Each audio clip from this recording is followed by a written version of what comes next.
Join me now for much more on this. CNN political commentator Keith Boykin. He's a former Clinton White House aide. Republican strategist Ron Nearing. He's a former spokesman for Ted Cruz's presidential bid. And Lou Gargiulo. He's a former county chair of the Trump campaign in New Hampshire.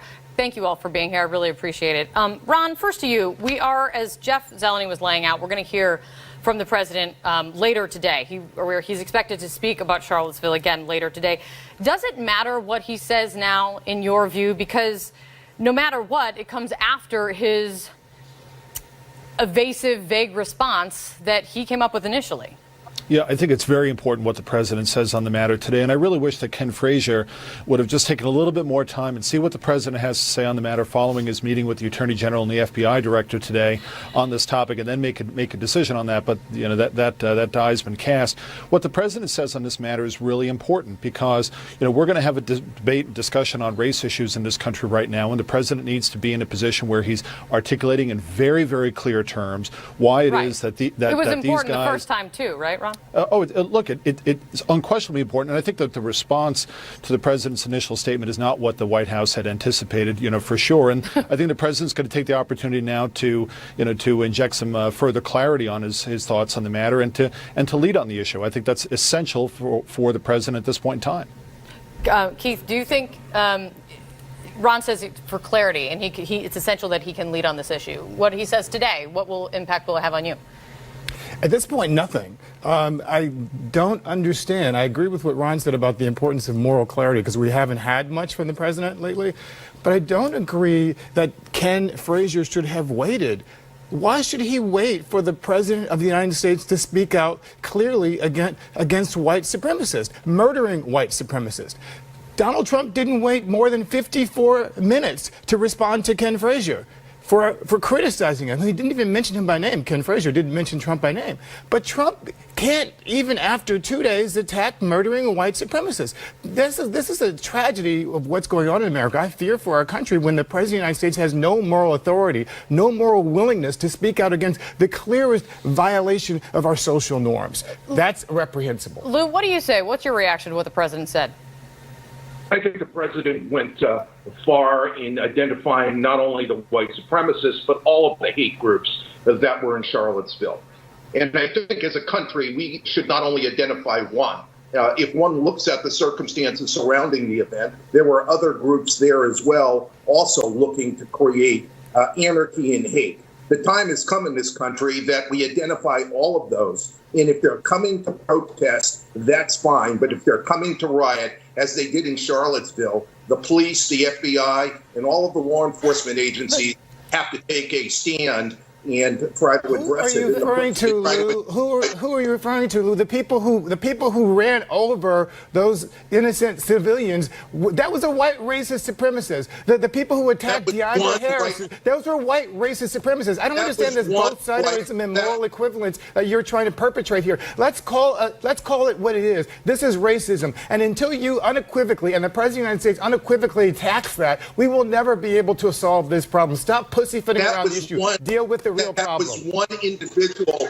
That was one individual. And the president hasn't condemned that one individual. But here's the thing. Here's the thing. And there's a delay here with the Skype, Lou, and that's going to be a frustration we're all going to try to work through on this. But the vice president, the attorney general, Republican elected lawmakers, all of them coming out not only to call out not multiple hate groups, not other hate groups, but white supremacists, neo-Nazis on the ground. They were there. That's what started it. Don't you agree? I think that there were a number of groups that started it, and I think that clearly the white supremacists... Are you saying the vice president's wrong now and the attorney general's wrong now? I never said the vice president is wrong. What I'm saying is that we should be condemning all of the groups that are creating the anarchy in this country, and they should all be dealt with accordingly. I think the white supremacists... What group was attacking people with poles? What group was running over people with cars? Those were not the people who were protesting. Those were the people those were the white supremacists. I'm sick of this moral equivalence, Lou. This is not acceptable behavior from people who come on television and talk about our country as if we didn't have a history of slavery and segregation and still have a continuation and perpetuation of racism in this country. And it doesn't help when the President of the United States refuses to stand up to that. Here's the thing. Here's the thing. You say that we need to call out everybody. Here's the thing. I do want to, and I want to get Ron on this, but Lou, I want to ask you this. Donald Trump over and over again has said you need to call out the enemy and call the enemy out by name. He said that about radical Islamic terrorism more times than I can count. He's calling out the CEO of a pharmaceutical company very quickly and has no problems rushing to judgment on that. Why then isn't he calling out white supremacists for this? I think the president called out the white supremacists. He could have called them out more directly, of course. And I think he will do so. The statement that came out yesterday was very clear and concise on that particular subject. What happened in Charlottesville was wrong. What happened in Missouri a year and a half ago was wrong. These things are all wrong and should be condemned by all sides. This isn't a white and black issue. This is a national issue of hatred within the country that needs to end. We need to come together. And if we continue to attack each other, nothing positive will come from it. But let's get Ron on it. Keith, give me 1 second. Sure. Ron, but at this point, is this just cleanup now coming from the president? I don't think it's cleanup because I don't think the discussion is over. You know, I watch these images from the background of someone who, like, my family grew up under the Nazi regime in Germany. My father grew up in the 30s and 40s. My mother in the 40s. You know, and I'm shocked, and my parents, if they were still alive, would be shocked to see someone waving a Nazi flag in the United States. And we have to be careful of the fact that these losers, which is what they are, these flakes, these losers, these misfits who are down there in Charlottesville, deserve to be called out, but it needs to be exposed for the fact that what they're trying to do is nobody follows these guys. This is a tiny little band of misfits and losers who are desperately trying to get attention, and they're following the strategy of the mosquito. They're going to continue to sting in the hopes that they get more media attention so that they can recruit more members to their sick, twisted ideology. And we should be careful about giving them any more credibility than they have so far. These guys do not have a coherent ideology. These guys would have no idea how to survive under the type of regime that they're advocating It's a for. Nazi ideology. That's which is coherent in the sense that they know exactly amazing. how they feel. Which is amazing that these folks are importing an ideology from Europe. This is not an American ideology that they're espousing. Nazi is a European concept, as is Marxism, and it's shocking that these guys are advocating I'm not here for to something. give more time. I'm not here to give more time. Believe me, I would. I agree. Be nothing more than happy, Ron, and all of us would, to ignore misfits and mosquitoes. But right now, this is an issue that has raised to the presidential level because, again, President Trump is one who has no problem jumping to a conclusion before all the facts are known. Sometimes he is right. Sometimes he is inaccurate. If you look in the attack in the casino in the Philippines, for one example, when he jumps to these conclusions. But why do you see this hesitancy, this vagueness, and why do you think he feels that he needs to be vague at this moment with this kind of attack? I think he's going to be more specific today.